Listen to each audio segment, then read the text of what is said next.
La polvareda del camino se elevaba bajo las ruedas del viejo Packard, mientras Federico Cárdenas conducía por la carretera serpenteante que llevaba a San Miguel de Allende.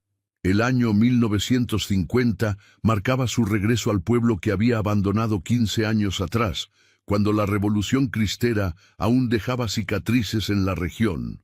A su lado, su hija Ana, de 11 años, observaba con curiosidad el paisaje árido de Guanajuato, tan distinto a la Ciudad de México donde había crecido. ¿Es ahí donde vivías, papá?, preguntó Ana, señalando las primeras casas de adobe que comenzaban a aparecer en la distancia. Federico asintió con un gesto tenso.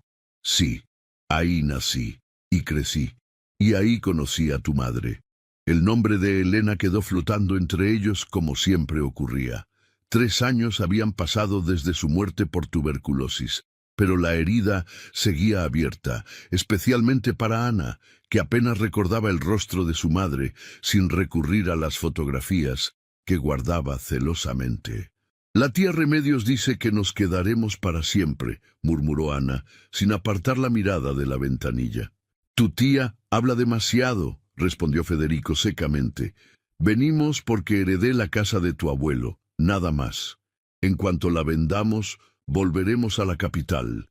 El pueblo apareció completo ante ellos, la imponente parroquia de San Miguel Arcángel, las calles empedradas, las casas coloniales con sus fachadas de colores terrosos. Todo parecía congelado en el tiempo, como si los últimos 50 años no hubieran transcurrido. Federico apretó el volante con fuerza, recordando por qué había jurado nunca regresar. La casa de los Cárdenas se alzaba en la calle Insurgentes, una construcción de 2 plantas con un patio interior y rejas de hierro forjado en las ventanas. Al detenerse frente a ella, Remedios, la hermana menor de Federico, ya los esperaba en la puerta. Su rostro demacrado y su vestido negro de luto perpetuo le daban un aspecto fantasmal. Por fin llegaron, dijo Remedios, abrazando a Ana con excesiva fuerza. Tu abuelo preguntaba por ti hasta el último día. Nunca lo conocí, respondió Ana, incómoda por el abrazo de aquella tía a quien tampoco recordaba. Él te conocía a ti, insistió Remedios con una sonrisa enigmática. Te veía en sus sueños. Federico interrumpió bruscamente. Basta de tonterías, Remedios. La niña viene cansada. Mientras descargaban el equipaje, Ana notó que varias personas se habían detenido en la calle para observarlos. Una anciana se persignó al verla y murmuró algo a otra mujer. Un hombre de mediana edad los miraba fijamente desde la esquina. ¿Por qué nos miran así?, preguntó Ana a su padre. Son pueblerinos, respondió Federico con desdén. No están acostumbrados a ver caras nuevas. Pero Ana sabía que era algo más. Podía sentirlo en la forma en que los ojos de aquellas personas se posaban sobre ella, como si buscaran algo en su rostro, como si intentaran reconocer a alguien más en sus facciones. Esa noche, mientras desempacaba sus escasas pertenencias en la habitación que había sido de su padre, Ana escuchó las voces de Federico y Remedios discutiendo en la cocina. No debiste traerla aquí, decía Remedios. Es demasiado parecida a ella. Es mi hija y no tenía otra opción, respondió Federico. Además, nadie recuerda ya lo que pasó. Han pasado más de 30 años. En San Miguel nada se olvida, sentenció Remedios, y menos algo así. Ana se acercó silenciosamente a la escalera para escuchar mejor, pero el crujido de un peldaño la delató. Las voces callaron inmediatamente. Ana, ¿estás despierta todavía?, preguntó su padre. Solo bajaba por un vaso de agua, mintió ella. Esa noche, Ana tardó horas en conciliar el sueño. La casa olía a humedad y a algo más que no podía identificar. Desde su ventana podía ver el campanario de la iglesia recortado contra la luna llena. Justo cuando estaba a punto de dormirse, le pareció escuchar una voz infantil que la llamaba desde el patio interior. Una voz que susurraba su nombre como si la conociera de toda la vida. El Colegio de Niñas de San Miguel funcionaba en un antiguo convento franciscano reconvertido tras las leyes de reforma. Sus pasillos de piedra, fríos y resonantes, acogieron a Ana en su primer día de clases con un silencio incómodo. La directora, la señorita Gómez, una mujer alta y severa que había educado a 3 generaciones de niñas del pueblo, la presentó a su nueva clase sin entusiasmo. Esta es Ana Cárdenas, viene de la capital y se quedará con nosotras. Temporalmente, dijo, como si conociera ya los planes de Federico de vender la casa familiar. 25 pares de ojos escrutaron a Ana con una mezcla de curiosidad y recelo. Tomó asiento en el único pupitre libre, junto a una niña de cabello trenzado que se apartó ligeramente cuando Ana se sentó a su lado. «Soy Ana», susurró, intentando ser amable. «Lo sé», respondió la niña secamente. «Yo soy Dolores». Durante el recreo, Ana se encontró sola en un rincón del patio. Las demás niñas formaban grupos cerrados y la observaban de reojo, susurrando. Una niña mayor se acercó finalmente, seguida por otras 2. «¿Es verdad que tu mamá murió?», preguntó sin rodeos. «Carmelita, no seas imprudente», la reprendió una de sus amigas, aunque parecía igualmente interesada en la respuesta. «Sí», respondió Ana, acostumbrada ya a la pregunta. «Hace 3 años. ¿Y tu abuela también está muerta?», insistió Carmelita. Ana frunció el ceño. «No conocía ninguna de mis abuelas». Las niñas intercambiaron miradas significativas. «¿Tu papá nunca te habló de tu abuela Sofía?», preguntó la tercera niña. Antes de que Ana pudiera responder, la campana sonó, indicando el fin del recreo. Las 3 niñas se alejaron rápidamente, dejándola con una extraña sensación de desconcierto. Durante la clase de historia, mientras la maestra hablaba sobre la independencia de México, Ana notó que Dolores, la niña sentada a su lado, deslizaba un papel hacia ella. Lo desplegó cuidadosamente bajo el pupitre. «No te juntes conmigo si quieres tener amigas. Mi abuela dice que tu familia está maldita». Ana arrugó el papel y miró a Dolores, pero ésta mantenía la vista fija en la pizarra, como si nunca hubiera escrito aquella nota. Al terminar las clases, Ana salió rápidamente, queriendo evitar más encuentros incómodos. En la puerta del colegio, para su sorpresa, la esperaba Remedios, en lugar de su padre. «Federico tuvo que ir al notario», explicó su tía. «Hay complicaciones con los papeles de la casa». Mientras caminaban por las calles empedradas, Ana notó que su tía saludaba a poca gente, y quienes le devolvían el saludo lo hacían con gestos breves, casi forzados. «Tía, ¿quién era mi abuela Sofía?», preguntó Ana repentinamente. Remedios se detuvo en seco. Sus manos huesudas aferraron con fuerza el chal negro que siempre llevaba. «¿Quién te habló de ella?». «Unas niñas en la escuela. Dijeron que mi familia está maldita». Remedios reanudó la marcha con paso más rápido. «Son tonterías de pueblo. Tu abuela Sofía era la madre de tu padre, mi madre. Murió joven, eso es todo». «¿De qué murió?». «De pena», respondió Remedios enigmáticamente. «Hay muertes que no necesitan enfermedad, Ana. Algunos corazones simplemente se detienen cuando el dolor es demasiado grande». Al doblar la esquina hacia la calle Insurgentes, Ana vio a un hombre de unos 60 años parado frente a su casa. Vestía un traje oscuro anticuado y sostenía un sombrero entre las manos. Al verlas, el hombre palideció como si hubiera visto un fantasma. «Buenas tardes, don Joaquín», saludó Remedios con frialdad. El hombre apenas pudo articular un saludo. Sus ojos estaban fijos en Ana, recorriéndola de arriba a abajo con una expresión de espanto. «Es idéntica», murmuró. «Dios santo, es ella otra vez». «Es solo una niña», respondió Remedios, interponiéndose entre Ana y el hombre.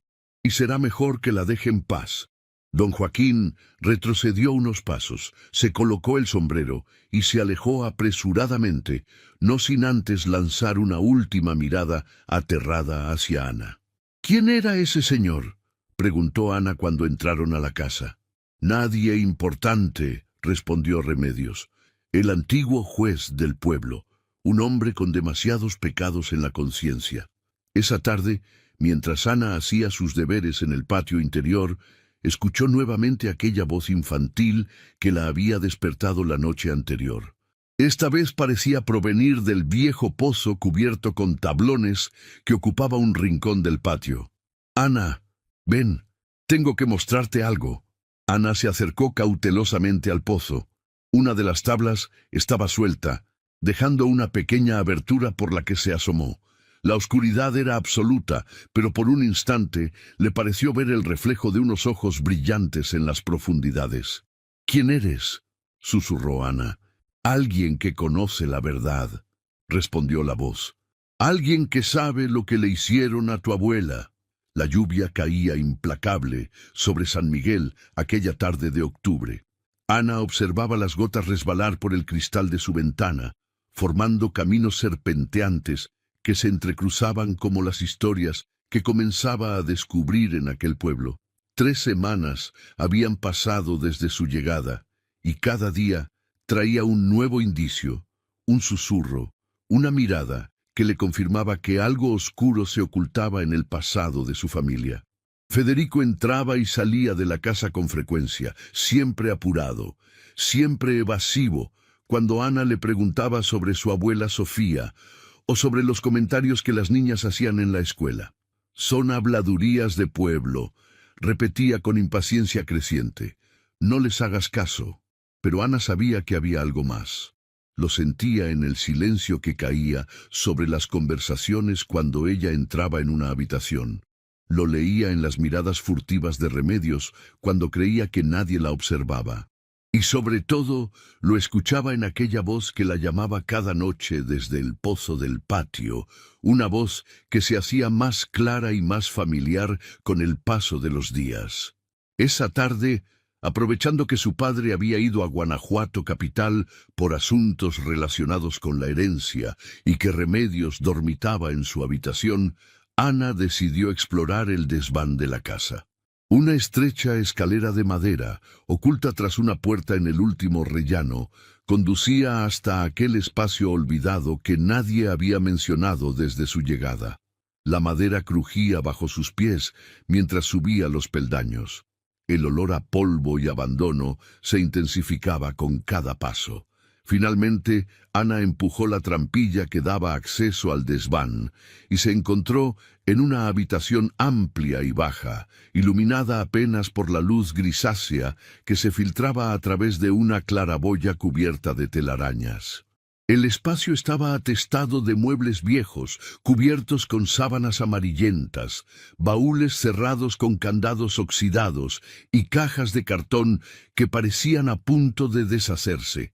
Ana avanzó cautelosamente entre aquel laberinto de recuerdos abandonados, sintiendo que cada objeto guardaba un fragmento de la historia que todos se empeñaban en ocultarle. Un viejo armario de caoba, el único mueble que no estaba cubierto, llamó su atención. Las puertas estaban entreabiertas, como si alguien hubiera estado allí recientemente. Al abrirlas por completo, Ana descubrió varios vestidos antiguos colgados ordenadamente, trajes de época, con corsés y faldas largas que debían datar de principios de siglo. En el fondo del armario había una caja de madera tallada. Ana la tomó con cuidado y la abrió.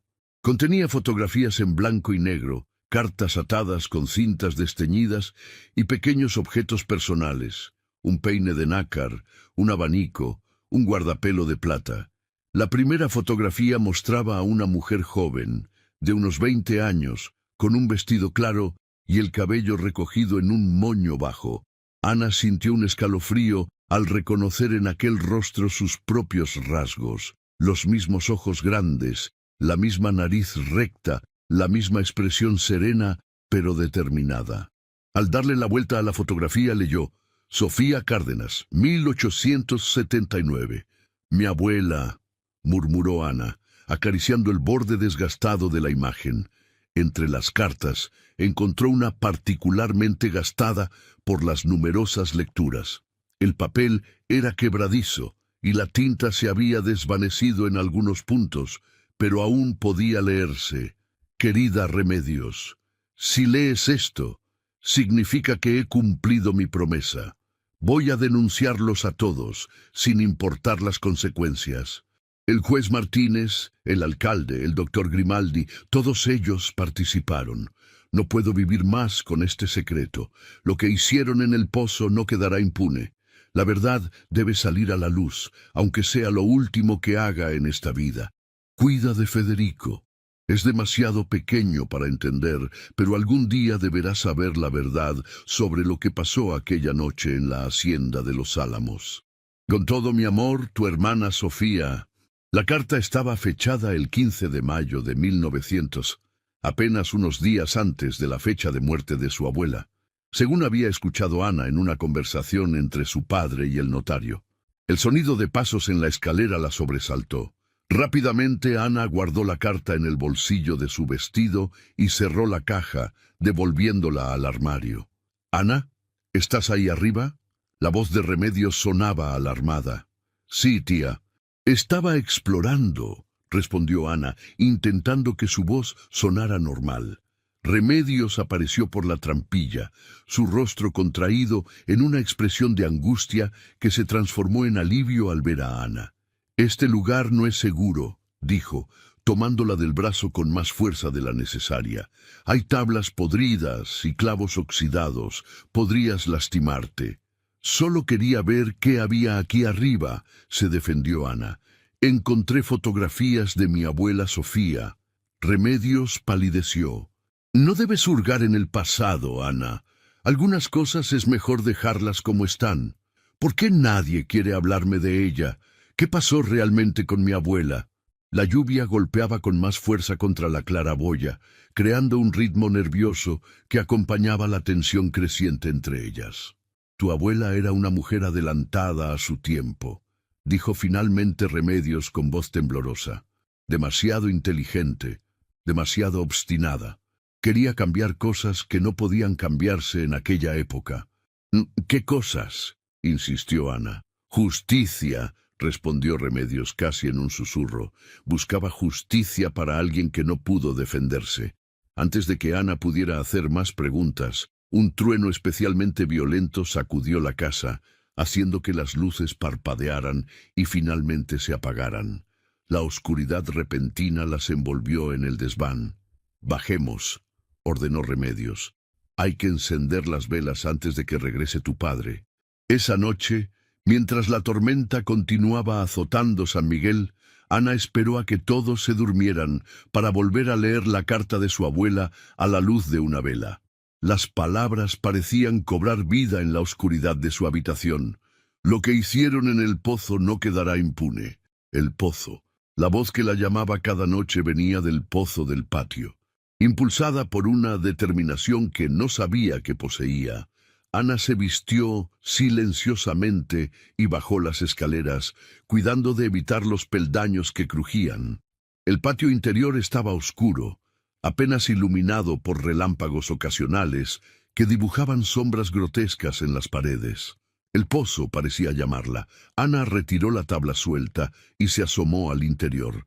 La oscuridad era absoluta, pero sabía que algo o alguien la esperaba allí abajo. «¿Quién eres?», susurró, su voz apenas audible sobre el rumor de la lluvia. «Alguien que espera justicia», respondió la voz infantil. «Alguien a quien todos han olvidado, menos tu abuela». «¿Qué te hicieron?», preguntó Ana, sintiendo que las lágrimas se agolpaban en sus ojos sin saber por qué. «Ven conmigo y te lo mostraré», respondió la voz. «Solo tú puedes ayudarme ahora». Ana dudó. El pozo era profundo y oscuro, un abismo que parecía tragar toda la luz. Un relámpago iluminó momentáneamente el patio, y en ese instante Ana vio un reflejo en el agua del fondo del pozo. No era su propio rostro, sino el de una niña de unos 7 años, con el cabello largo y ojos tristes que la miraban suplicantes. «Te esperaré mañana en la hacienda Los Álamos», dijo la voz, antes de desvanecerse en la oscuridad. Allí comenzó todo. La hacienda Los Álamos se alzaba a unos 5 kilómetros de San Miguel, una mole de piedra y adobe abandonada desde los tiempos de la Revolución. Sus muros derruidos y sus ventanas sin cristales le daban el aspecto de un gigante herido, contemplando el valle desde la colina donde se asentaba. Los lugareños la evitaban, no solo por su estado ruinoso, sino por las historias que se contaban sobre aquel lugar. Apariciones, lamentos nocturnos, luces que se encendían solas en habitaciones vacías. Ana había conseguido información sobre cómo llegar preguntando discretamente a Dolores, la niña que se sentaba a su lado en clase y que, después de unas semanas, había comenzado a mostrar cierta simpatía hacia ella. Mi abuelo trabajó allí como capataz, le había contado Dolores durante el recreo. Dice que la hacienda está maldita desde que encontraron a la niña. ¿Qué niña?, había preguntado Ana sintiendo un escalofrío recorrer su espalda. Una niña que desapareció en 1899. La hija de una de las criadas. Todos pensaban que se había fugado con su madre hasta que Dolores se había interrumpido, como si de repente recordara que no debía hablar de aquello. ¿Hasta qué?, insistió Ana.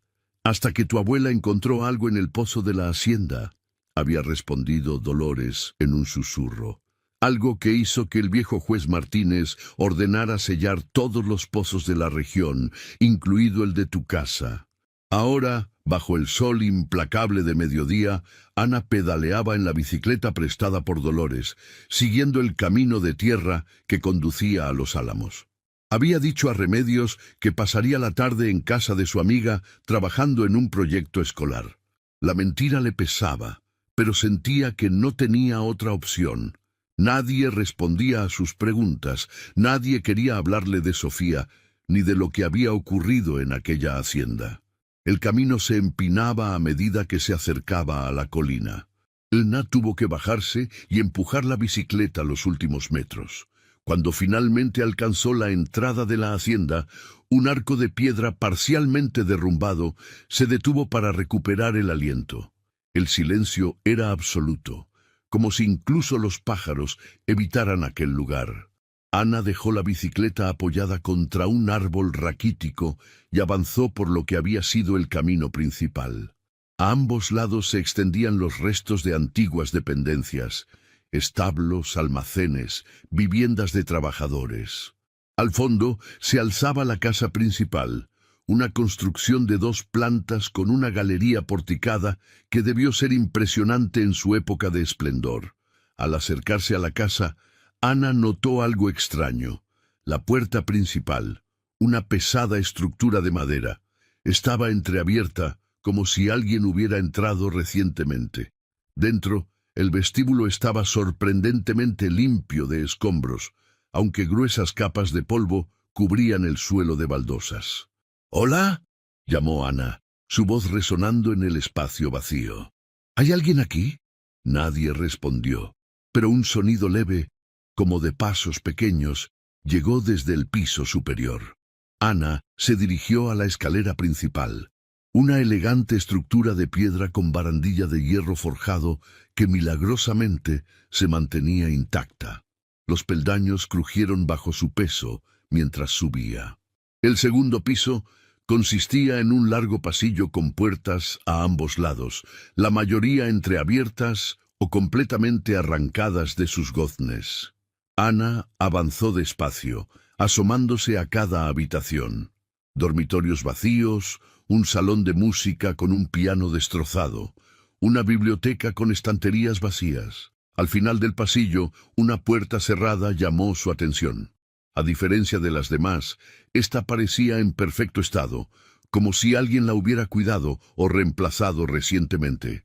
Ana giró el pomo de bronce, que cedió con sorprendente facilidad. La habitación era pequeña y estaba amueblada como el dormitorio de una niña.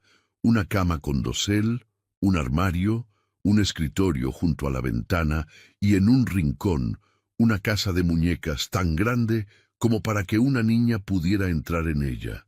Todo estaba cubierto por una fina capa de polvo, pero increíblemente bien conservado, para estar en una casa abandonada desde hacía décadas. Sobre la cama había un libro abierto. Ana se acercó y vio que era un diario, escrito con letra infantil en tinta desvaída. La fecha en la página abierta era el 10 de mayo de 1899. Hoy cumplí 7 años. Mamá me hizo un pastel pequeño, a escondidas de los señores que no permiten que usemos los ingredientes de la cocina para nosotros. El señor Grimaldi me regaló una muñeca nueva. Es bonita, pero me da miedo su forma de mirarme cuando estamos solos.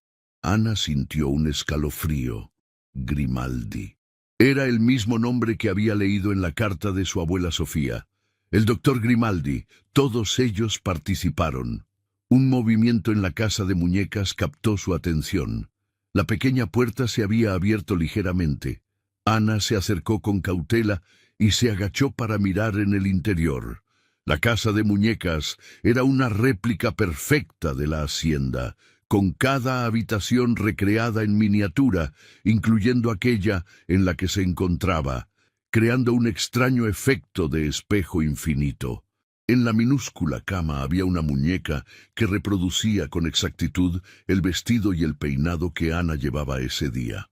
«Te estaba esperando», dijo una voz a sus espaldas. Ana se giró bruscamente. En la puerta de la habitación había una niña de unos 7 años, con un vestido blanco anticuado y el cabello largo y negro cayendo sobre sus hombros. Era idéntica a la imagen que Ana había visto reflejada en el agua del pozo. «¿Quién eres?», preguntó Ana, aunque en el fondo ya conocía la respuesta. «Me llamo Inés», respondió la niña. «Tu abuela Sofía fue la única que intentó ayudarme. ¿Qué te pasó?». Ana avanzó un paso hacia ella, pero Inés retrocedió como si temiera que pudiera tocarla. «El doctor Grimaldi me mató», dijo Inés con una calma escalofriante. «Y luego me arrojó al pozo de la hacienda para que nadie me encontrara». Ana sintió que el aire abandonaba sus pulmones. «¿Por qué?». «Porque iba a contar lo que me hacía cuando mi madre no estaba», respondió Inés. «Porque amenacé con decírselo al juez Martínez». «Pero el juez también estaba involucrado», murmuró Ana, recordando la carta. «Todos ellos participaron». Inés asintió. «El juez, el alcalde, el dueño de la hacienda, todos venían a verme a esta habitación, y todos juraron silencio cuando Grimaldi les dijo lo que había hecho». «¿Y mi abuela? ¿Cómo lo descubrió?». «Tu abuela era maestra en San Miguel», explicó Inés. «Yo asistía a sus clases. Cuando desaparecí, fue la única que no creyó la historia de que mi madre y yo nos habíamos fugado. Investigó durante meses hasta que encontró pruebas». «¿Qué pruebas?». «Mi diario». Inés señaló el libro sobre la cama. Lo había escondido en la escuela, temiendo que Grimaldi lo encontrara. Tu abuela lo descubrió cuando limpiaba los pupitres al final del curso. En él había escrito todo lo que me hacían. Ana miró el diario, con una mezcla de horror y tristeza. «Y mi abuela denunció a esos hombres». «Lo intentó», dijo Inés con amargura. «Fue a la capital con el diario y las cartas que había encontrado en la hacienda, pero nunca llegó. Su cuerpo apareció en el camino a Guanajuato. Dijeron que había sido un accidente». Ana sintió que las lágrimas corrían por sus mejillas. «La mataron para silenciarla». Inés asintió. «Y luego sellaron todos los pozos, temiendo que alguien más descubriera lo que ocultaban. El secreto quedó enterrado, como yo, durante 50 años. Hasta ahora», dijo Ana, secándose las lágrimas con determinación. «¿Por eso me llamaste? ¿Para que termine lo que mi abuela empezó?». «Te llamé porque eres como ella», respondió Inés, acercándose un poco más, «porque tienes su mismo espíritu, su misma fuerza, y porque aún hay tiempo para la justicia». «¿Cómo? Han pasado 50 años. Esos hombres deben estar muertos ya». «No todos», dijo Inés. «El juez Martínez aún vive. Es el hombre que te miraba frente a tu casa, el que dijo que eras idéntica a tu abuela». Ana recordó al anciano con el sombrero, su expresión de espanto al verla. No era miedo a un fantasma, era miedo a la justicia que nunca llegó. «¿Qué puedo hacer?», preguntó Ana. Mi cuerpo sigue en el pozo de esta hacienda, respondió Inés, y mi diario contiene toda la verdad. Con eso, incluso después de tantos años, la justicia puede llegar. Un ruido en la planta baja interrumpió su conversación. La puerta principal se había abierto. ¡Ana! La voz de Federico resonó en el vestíbulo. ¡Ana! ¿Estás aquí? Mi padre, dijo Ana sorprendida. ¿Cómo supo que estaba aquí? Dolores se lo dijo, explicó Inés. Estaba preocupada por ti. Pasos apresurados subían por la escalera. Ana se volvió hacia Inés, pero la niña había desaparecido. En su lugar, sobre la cama, el diario seguía abierto, y junto a él había aparecido un sobre amarillento con el nombre de Sofía Cárdenas, escrito en el frente. Ana tomó ambos objetos y los escondió bajo su blusa justo cuando Federico aparecía en la puerta, con el rostro desencajado por la preocupación. «Ana, ¿qué demonios haces aquí?» Su tono era más de miedo que de enfado. «Este lugar es peligroso. El techo podría derrumbarse en cualquier momento». «Papá, tengo que contarte algo», dijo Ana mientras Federico la tomaba del brazo para sacarla de aquella habitación fantasmal. Su padre tenía el rostro pálido y una expresión que oscilaba entre el miedo y la furia. «Hablaremos en casa», respondió él secamente, casi arrastrándola por el pasillo. «Este lugar no es seguro. Es sobre la abuela Sofía», insistió Ana resistiéndose, «y sobre una niña llamada Inés». Federico se detuvo en seco.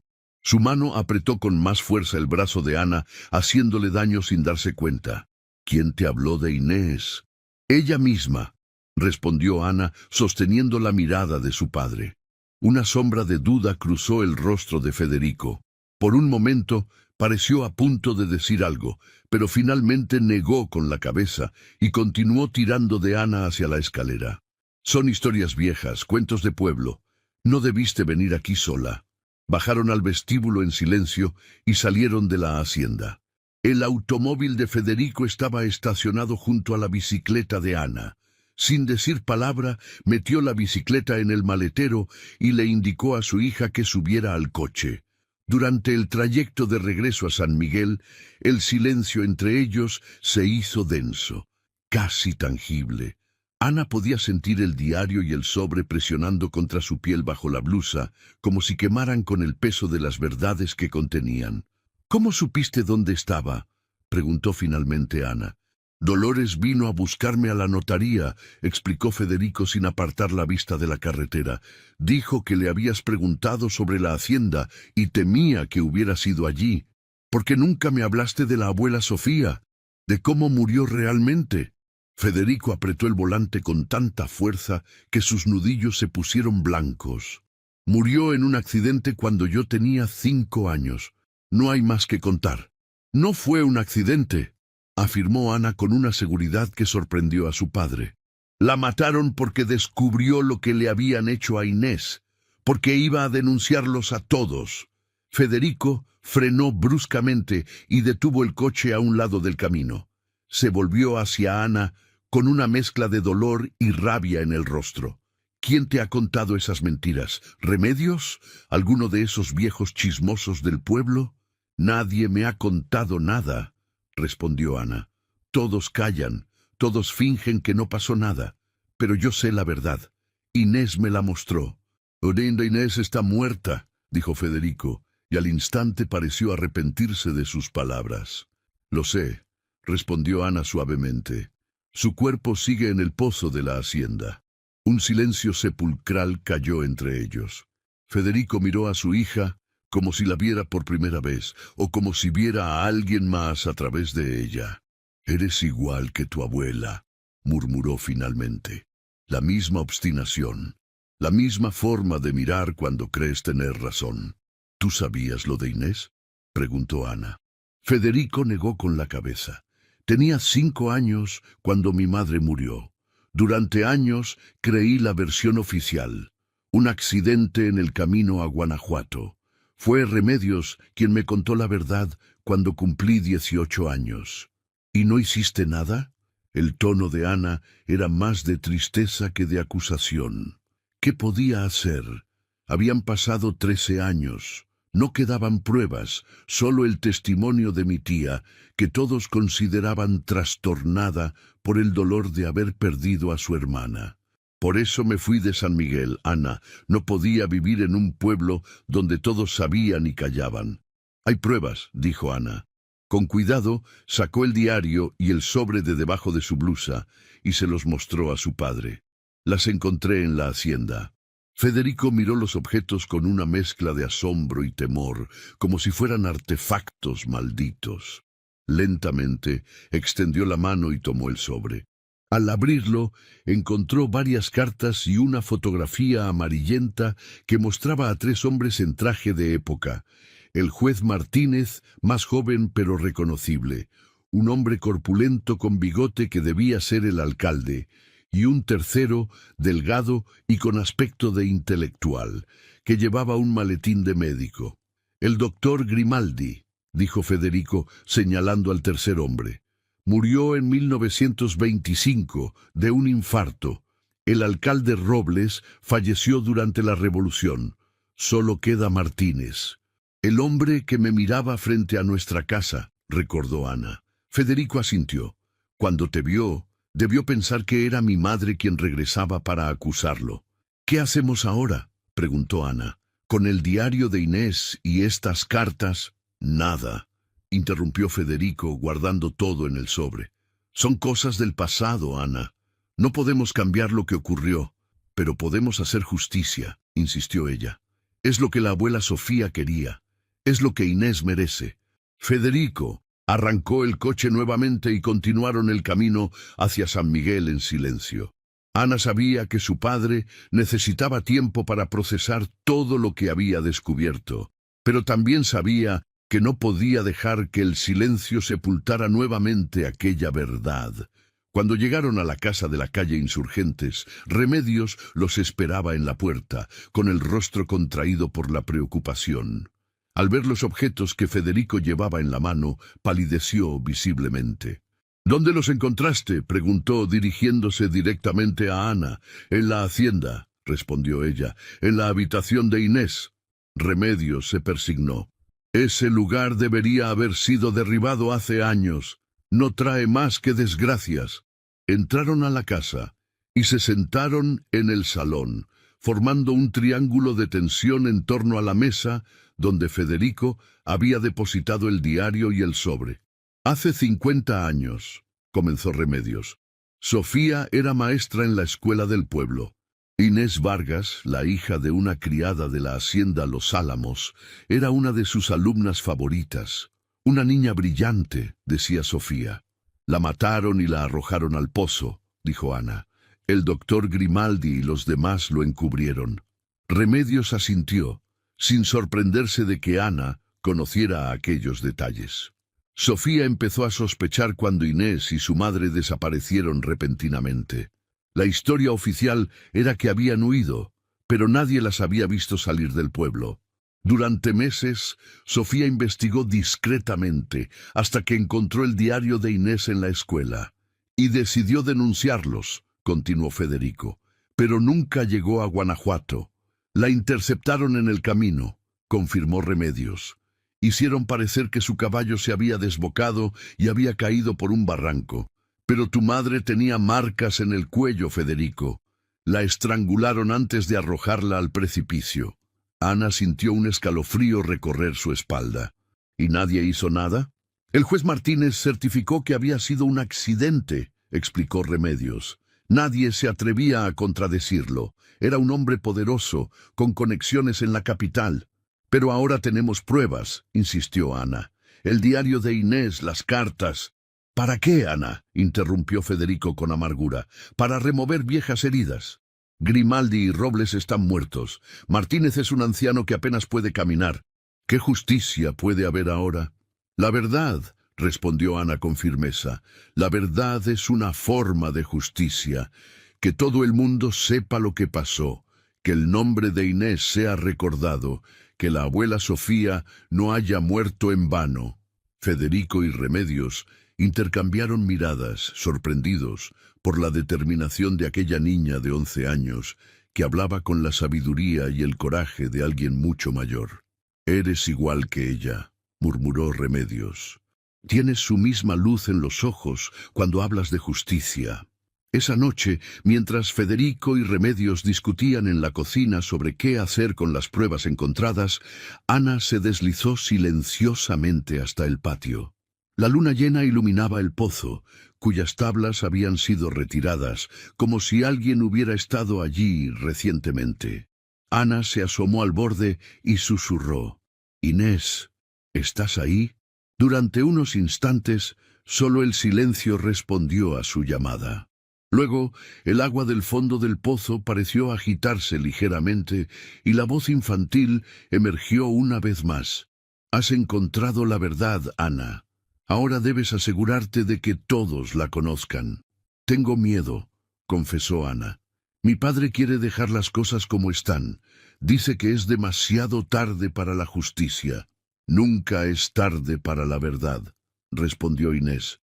«Tu abuela lo sabía. Por eso luchó hasta el final». Ana asintió, comprendiendo lo que debía hacer. «Te prometo que tu historia será conocida, Inés. No dejaré que te olviden nuevamente».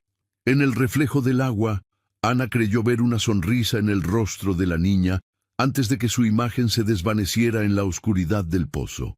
La mañana siguiente, amaneció con una densa niebla que envolvía San Miguel, como si el pueblo mismo quisiera ocultarse de las verdades que estaban a punto de salir a la luz. Ana se despertó temprano, con la decisión ya tomada en su corazón. Si los adultos no actuaban, ella lo haría. Durante el desayuno, notó que tanto Federico como Remedios la observaban con una mezcla de preocupación y curiosidad, como si esperaran que en cualquier momento anunciara sus intenciones. Pero Ana se mantuvo en silencio, comiendo su pan con mantequilla y bebiendo su chocolate caliente como cualquier otro día. «Hoy no irás a la escuela», dijo finalmente Federico, rompiendo el tenso silencio. «Necesitamos hablar sobre lo que encontraste ayer». «Voy a llegar tarde», respondió Ana, levantándose. «Tenemos examen de historia». «Ana, esto es importante», insistió su padre. Pero ella ya había tomado su mochila y se dirigía a la puerta. «También es importante que no falte a clase», replicó. «Hablaremos cuando regrese». Antes de que Federico pudiera detenerla, Ana salió de la casa y echó a correr por la calle empedrada. Pero no se dirigió a la escuela. En su mochila llevaba cuidadosamente guardados el diario de Inés y las cartas, junto con la fotografía de los 3 hombres. Su destino era otro: la oficina de El Heraldo de San Miguel, el pequeño periódico local que se publicaba desde 1910. El edificio del periódico era una modesta construcción de una sola planta, situada cerca de la plaza principal. Ana empujó la puerta de cristal y entró en una sala donde varias máquinas de escribir repiqueteaban sin cesar y el olor a tinta y papel impregnaba el aire. Un hombre joven, de unos 25 años, se acercó a ella con expresión interrogante. «¿Puedo ayudarte en algo, niña?», preguntó amablemente. «Necesito hablar con el director», respondió Ana con toda la firmeza que pudo reunir. El joven sonrió con indulgencia. «¿Y qué asunto quieres tratar con él?». «Tengo información sobre un crimen», dijo Ana, sosteniendo su mirada. «Un asesinato que ocurrió hace 50 años y que toda la ciudad ha intentado ocultar». La sonrisa desapareció del rostro del joven. Miró a su alrededor, como asegurándose de que nadie más hubiera escuchado, y luego se inclinó hacia Ana. «Soy Carlos Mendoza, reportero», dijo en voz baja. «¿De qué crimen estás hablando?». «De lo que le pasó a Inés Vargas en la hacienda Los Álamos», respondió Ana. «Y de cómo mataron a mi abuela, Sofía Cárdenas, por intentar denunciarlo». Carlos palideció visiblemente. Sin decir más, tomó a Ana del brazo y la condujo a una pequeña oficina al fondo del local. Cerró la puerta tras ellos y le indicó que tomara asiento. «¿Cómo sabes tú de Inés Vargas?», preguntó, mirándola con una mezcla de asombro y recelo. «Tengo su diario», respondió Ana sacándolo de su mochila. y cartas que prueban que el juez Martínez, el alcalde Robles y el doctor Grimaldi estuvieron involucrados en su muerte y en el encubrimiento. Carlos tomó el diario con manos temblorosas y comenzó a hojearlo.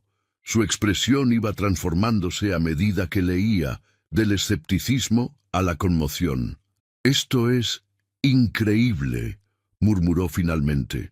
«Durante años he escuchado rumores sobre esa niña, pero nadie quería hablar claramente. Es como si todo el pueblo hubiera acordado olvidar. Mi abuela no olvidó», dijo Ana, «y la mataron por ello». Carlos asintió lentamente. «Sofía Cárdenas. Recuerdo haber escuchado su nombre. Mi padre mencionaba a veces que su muerte no había sido un accidente, pero cuando le preguntaba más, siempre cambiaba de tema». «¿Publicarías esta historia?», preguntó Ana directamente. «¿Dirías la verdad sobre lo que pasó?». Carlos dudó, mirando nuevamente el diario y las cartas. «Es una acusación muy grave, Ana. Implica a personas que fueron respetadas en este pueblo y una de ellas aún vive». «El juez Martínez», dijo Ana, «tiene más de 80 años ahora, pero eso no borra lo que hizo». «Necesitaría más que estos documentos», explicó Carlos. «Necesitaría testigos, alguien que estuviera dispuesto a hablar». «Mi tía Remedios sabe toda la historia», respondió Ana, «y está el cuerpo de Inés, que sigue en el pozo de la hacienda después de 50 años». La expresión de Carlos se tornó grave. «¿Estás segura de eso? ¿Cómo puedes saberlo?». Ana dudó por primera vez. No podía decirle que el fantasma de Inés se lo había revelado. «Es una conclusión lógica. La mataron allí y necesitaban deshacerse del cuerpo rápidamente». Carlos pareció aceptar esta explicación. «Si lo que dices es cierto y encontramos el cuerpo de Inés donde indicas, sería una prueba irrefutable». Hizo una pausa, considerando sus opciones. «Pero no puedo involucrar a una niña en algo así. Deberías volver a casa, Ana. Yo me encargaré de investigar esto adecuadamente».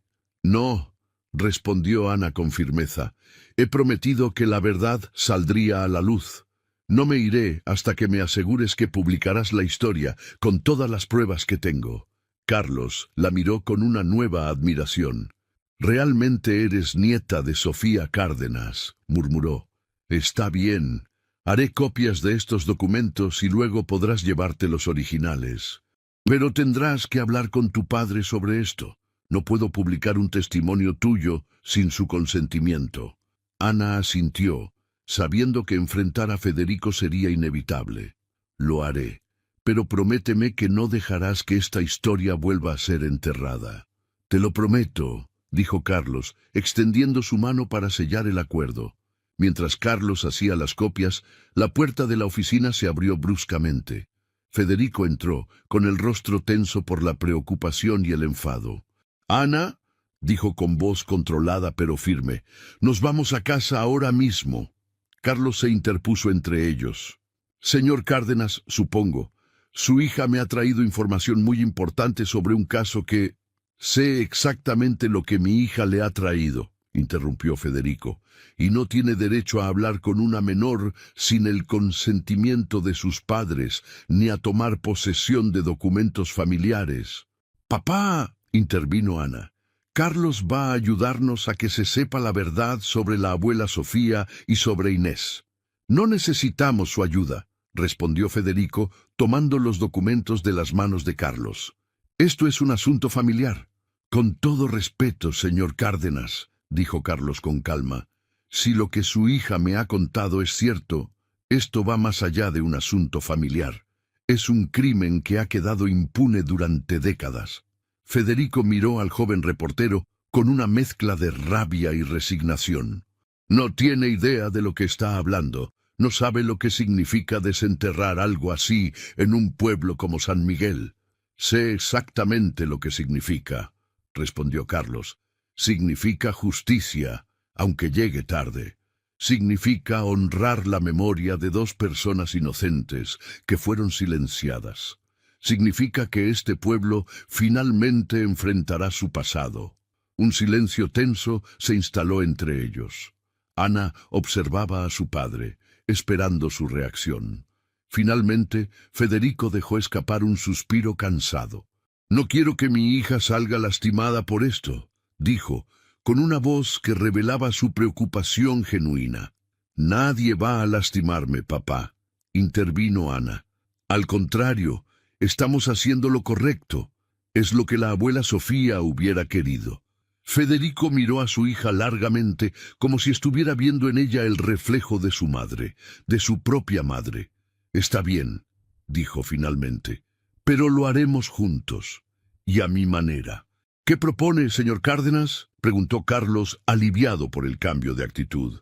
«Primero, confirmar si los restos de Inés realmente están donde Ana dice», respondió Federico, «y luego hablar con la única persona viva que puede corroborar toda la historia, el juez Martínez». Ana sintió un escalofrío al pensar en enfrentar a aquel anciano que había participado en la muerte de Inés y en el encubrimiento del asesinato de su abuela. Pero sabía que era necesario si querían que la verdad saliera completamente a la luz. Al salir del periódico, Ana notó que la niebla se había disipado parcialmente, como si el pueblo mismo comenzara a emerger de las sombras del pasado que lo habían cubierto durante tanto tiempo. Esto solo fue el inicio. La oscuridad se revelará en la segunda parte. Suscríbete para no quedar atrapado afuera.